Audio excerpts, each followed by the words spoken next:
Bada beings. To start this lesson, you write a sentence.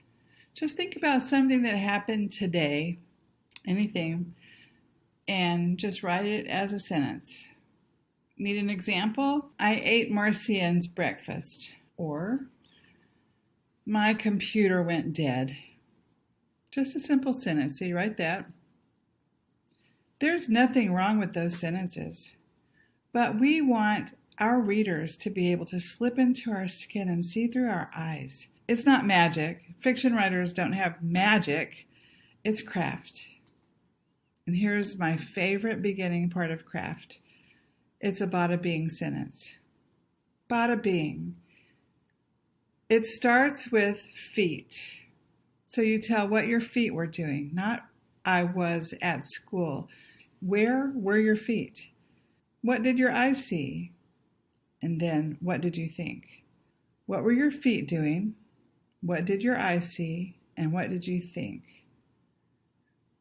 Try one. Try writing a bada bing from the sentence that you wrote a few minutes ago. Here's one. I ate Marcian's breakfast. To turn that into a bada bing sentence, I would write, I walked over to the breakfast buffet line and I saw a great breakfast all laid out. This confirmed for me that this would be one of my favorite days ever. Here's another one. My computer went dead becomes I sat at a table in front of a huge group of smiling educators and I saw a black dead monitor and a lifeless projection screen. And I wondered if I'd have to carry on without visuals. We could color code our pieces of writing.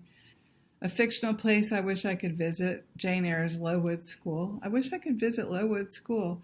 If I were to tiptoe through the quiet, drab halls of Lowood, I would glance around at wooden humiliation stools, girls silently working at harsh little desks, and windowless walls. I'd wonder whether Jane's friend was already dead. Who can write bada bing sentences? What grade is appropriate? Well, here's a first grader. My mom give me a ice cream. The same girl wrote, I was sitting on my couch when I saw my mom putting ice cream in a cone, and I thought, yummy, chocolate ice cream. Or here's a second grader. Today I was playing and I fell from swing.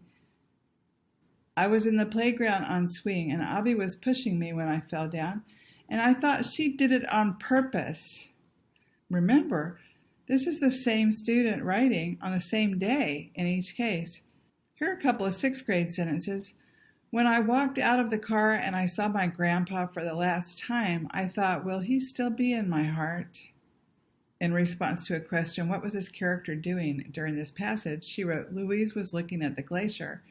And after she learned bada bings, she wrote, Louise was standing on the Vesla and she saw a big, big glacier and she thought she would take notes and photos.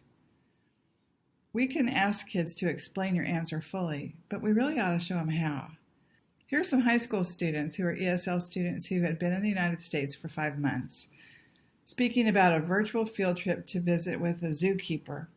Anna said, I walk into the office. I see Mr. Jones sitting at his desk talking on the phone. I think that I should wait to talk.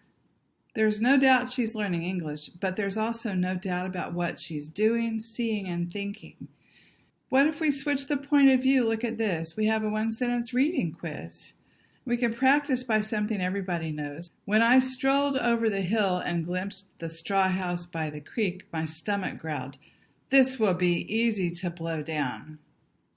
Who am I? That's right, I have to be the big bad wolf. This is a way for students to plant context clues, not just read them and figure them out, but to create them in the mind of their own reader. Sort of like being a director of a stage, they get to decide what we, the readers, see and when we see them.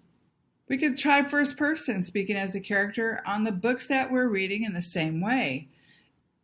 When I stood there on the street and I saw through the corner of my eye Tim Johnson leaping up the street all sick-like and stuff, I thought, how can a dog have rabies in February? Who am I? There's a little debate about which of the characters that could be. You could try third person omniscient about a character. They see the wizard behind the curtain. See, that's a one sentence sticky note of a plot moment, something that happens in The Wizard of Oz. C.S. Lewis tells us, don't say, it was delightful. Make us say delightful when we read the description. You see all those words like horrifying, wonderful, hideous, exquisite, and I want to add awesome, are only like saying to your readers, please will you do my job for me? Here's an anchor chart by our friend Nicole. Remember how we had the writer's toolbox go up on our wall? Today, with Bada Bing, we can add 3 icons to it: the feet, the eyeballs, and the thought bubble. And we've already got a started collection of things that writers use. We put them together and it makes a Bada Bing, but we could also take them apart and use them separately.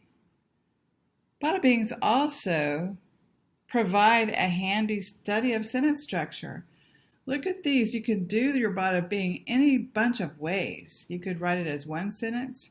You could break them up into different parts. Do writers always use Bada Bings in that order?